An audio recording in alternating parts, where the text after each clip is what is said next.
Boys and girls, welcome to my channel. I'm for Classic and welcome to BenchART. So for today what I do have needed is Die Young. I don't want to. So this game it is developed by what? Indigawa? Yeah, it seems that Indigawa have a set of developers on their own, because not only Indigawa it is a publisher and a store for games, it seems that they now develop games? What? Alright, so let's forget about that. So this game it is using Unreal Engine 4. So with no surprise of no one, most of the engines nowadays are Unreal or Unity. And we have here yet another survival, but hold on. This survival it is not in reality a big survival. This is a survival with objectives that you need to do, like you saw right now. You need to get water, so it makes it everything easier for you, because your objective in this game, despite it is to survive, you are not going in here to build shelters or build campfires or stuff like that. No. This is not how this game works. This game aims for you just to survive regarding health, water and food. Aside from that, they don't want you to do more stuff. You can obviously craft weapons and stuff like that, but no shelters and stuff like that. Alright, so let's take a look on the graphical settings. This is a way too demanding game, so I decided for me the best settings to play with it is with a mix between low and medium settings with 84% of resolution scaling, which means that I'm pretty much playing the game at 900p upscaled to 1080p. I decided to raise the shadows to medium because on low it looks freaking bad.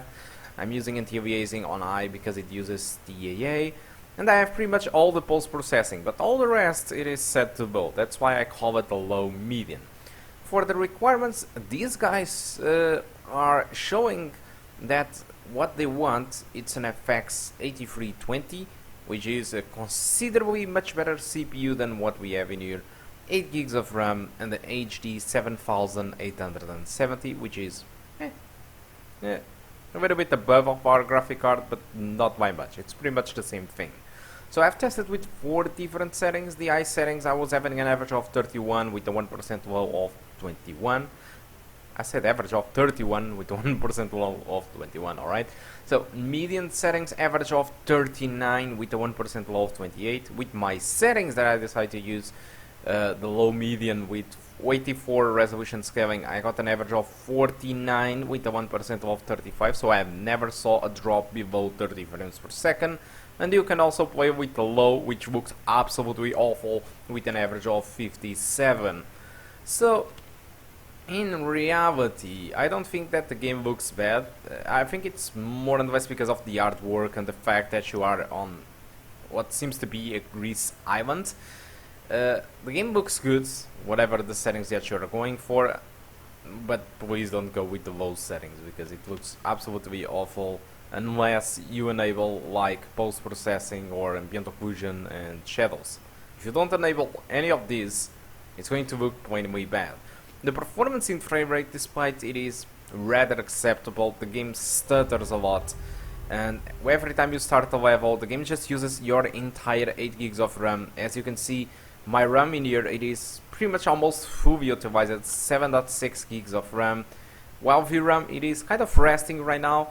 When you start the game, it is using 2 gigabytes too. So yeah, it's something that this game seems to be very memory hungry. But even with high-end systems, I have seen people complaining about stunterings and stuff like that.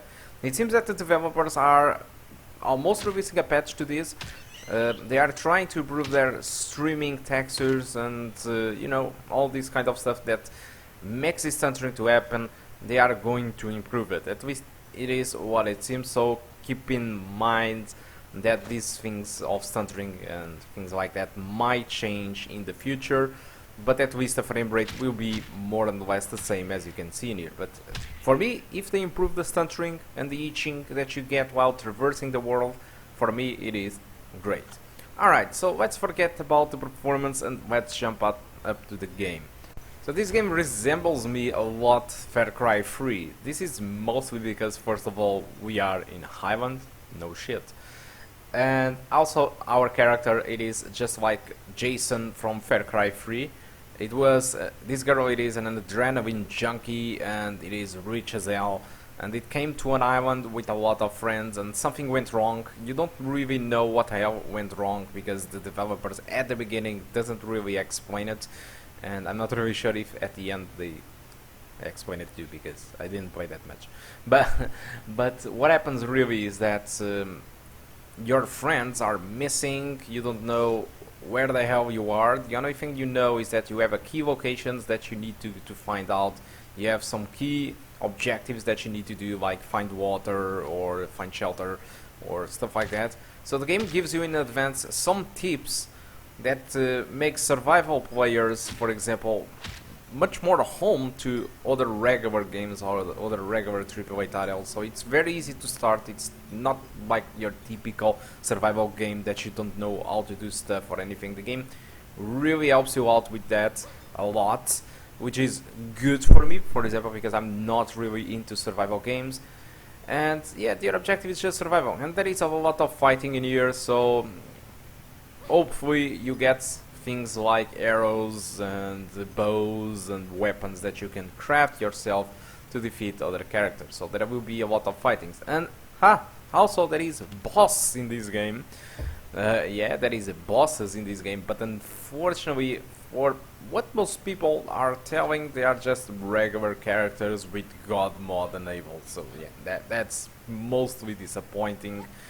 But yeah, this is Die Young basically. It's a survival game that aims to not be as difficult or as time spending as a survival game. Your objective is just finding your friends one by one and go to the landmarks it suggests, and that's it. And it seems rather interesting because there are some puzzles in here with parkour included, and you need to climb towers sometimes like Ubisoft style, not to unlock the map but because you might find stuff in there.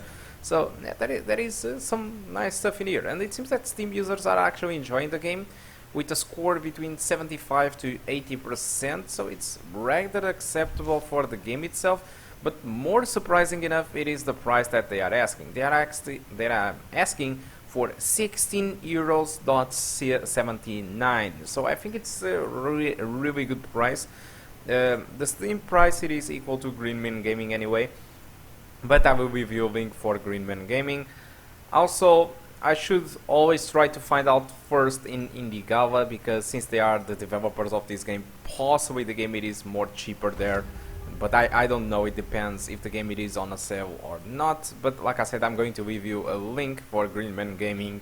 You will have some redeem codes in Greenman Gaming, so keep in mind for that. It might get cheaper than on Steam, despite the price it is the same. Greenman Gaming have a lot of redeem codes, so stay sharp for that. Alright, so guys, I think that's all that I want to talk about Die Young. Hope you keep enjoying the rest of the gameplay, and I do hope to see you soon. Goodbye. What the fuck?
I'm gonna be